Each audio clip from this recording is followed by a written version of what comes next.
A continuación, se presenta el diseño e implementación de un controlador difuso para controlar la velocidad de un motor simulado empleando la herramienta de MATLAB y Simulink.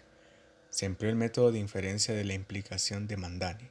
Se determinaron los valores lingüísticos necesarios para el controlador difuso de velocidad del motor junto con sus funciones de pertenencia, así como la planta del motor a controlar. Cabe aclarar que dicho motor es de corriente alterna trifásico. Primeramente, se estableció la planta a controlar. Para poder realizar la simulación hizo falta implementar un inversor trifásico, conmutado a partir de una señal SPWM para poder variar la velocidad del motor. La etapa de potencia del inversor trifásico es un puente de topología de dos niveles, implementado mediante transistores bipolares de compuerta aislada IGBT.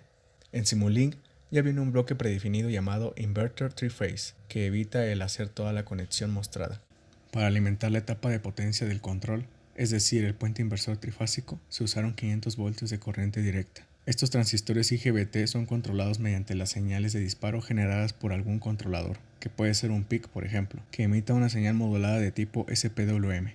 Por supuesto que en Simulink también hay un bloque que ayuda a generar esta señal de modulación para la simulación. El bloque usado fue el de PWM Generator, de dos niveles, por lo que emite hasta 6 pulsaciones PWM, ideal para la conmutación de los 6 transistores IGBT del inversor.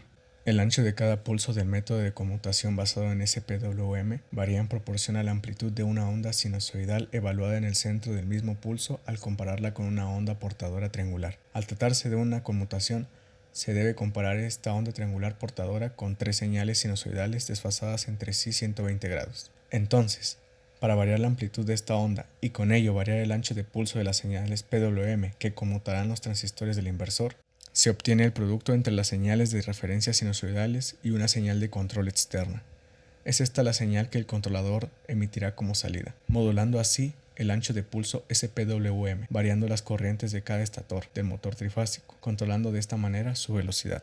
Aquí se puede ver el motor, es decir, la carga. Se usó uno de los modelos de motor trifásico que trae por defecto la herramienta de Simulink, por medio de la implementación del bloque Asynchronous Machine. En este bloque se seleccionó un motor trifásico tipo jaula de ardilla, de 5 HP de potencia, 575 voltios, frecuencia de 60 Hz y una velocidad nominal de hasta 1750 revoluciones por minuto. Las salidas A, B y C del inversor trifásico se conectaron al estator A, B y C correspondientes del motor. Se obtuvieron las salidas de las corrientes estatóricas y la velocidad en radianes del motor. Para visualizarla en RPM se tuvo que convertir, por lo que se añadió esta sencilla fórmula. Como se puede ver, la planta es un bloque subsistema del sistema de control. Este subsistema tiene una única entrada, que es la señal de control, y 4 salidas, las 3 corrientes estatóricas del motor y la velocidad en RPM del motor, para tener así la retroalimentación del sistema de control de lazo cerrado.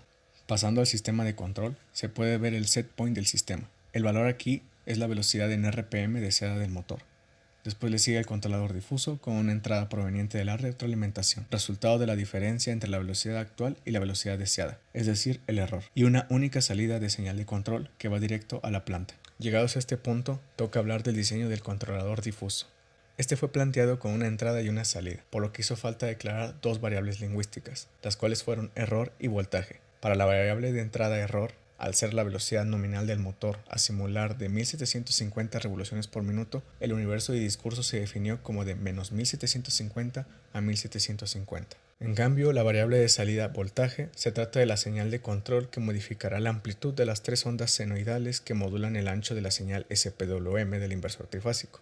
La señal dentro del subsistema de la planta es multiplicada por 0.45. Si se considera que, sin desestabilizar las señales SPWM ni su frecuencia, se puede colocar una señal de control de hasta 6.3 voltios aproximadamente, entonces al dividir este número entre 0.45 se obtiene 14 voltios, por lo que el universo de discurso definido para la variable lingüística de salida voltaje es de menos 14 a 14. Para la variable error se declararon los siguientes 7 valores lingüísticos: error negativo grande, error negativo mediano, error negativo pequeño, error cero, error positivo pequeño, error positivo mediano y error positivo grande. Mientras que para la variable de salida voltaje se establecieron los siguientes valores lingüísticos: voltaje negativo grande, voltaje negativo mediano, voltaje negativo pequeño, voltaje cero, voltaje positivo pequeño, voltaje positivo mediano y voltaje positivo grande.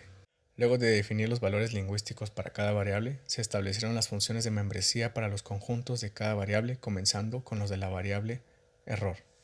Para el valor lingüístico error negativo grande, se tiene una función de membresía tipo trapezoidal abierta por la izquierda, con un fin de núcleo en -1400 y un fin de la base en -1100.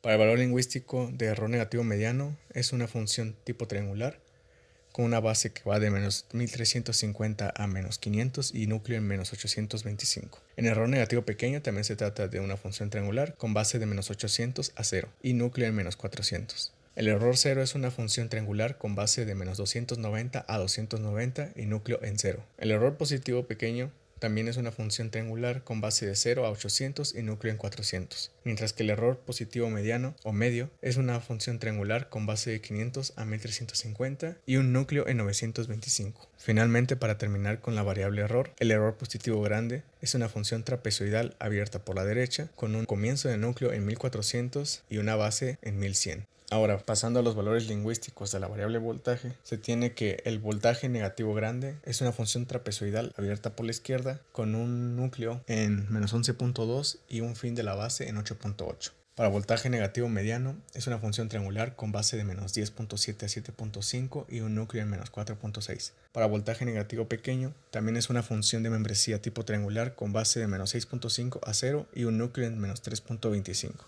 El conjunto voltaje 0 es una función triangular con base de -3.5 a 3.5 y núcleo en 0. El voltaje positivo pequeño también es una función triangular con base de 0 a 6.5 y núcleo en 3.25.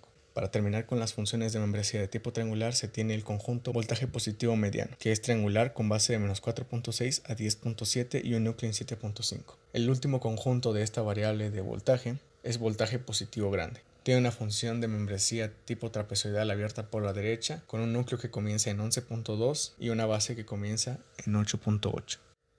Al haber solo dos variables lingüísticas, una de entrada y otra de salida con el mismo número de valores lingüísticos en ambas, las reglas se pudieron declarar de la forma que le corresponda una regla a cada valor lingüístico que lo relacione directamente a un único valor lingüístico de la otra variable. Las reglas de control quedaron de la siguiente manera. Si el error es negativo grande, entonces el voltaje es negativo grande.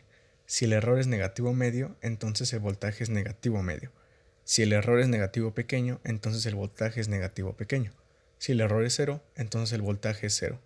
Si el error es positivo pequeño, entonces el voltaje es positivo pequeño. Si el error es positivo medio, entonces el voltaje es positivo medio. Y finalmente la última regla es de que si el error es positivo grande, entonces el voltaje es positivo grande. Una vez diseñado el controlador, este se guardó en la misma ruta que donde fue almacenada la simulación de Simulink con el nombre de control motor trifásico 1 y a su vez se exportó dentro del workspace. Esto para poder llamarlo desde el bloque de control difuso de la simulación al hacer doble clic sobre él de la forma que se muestra.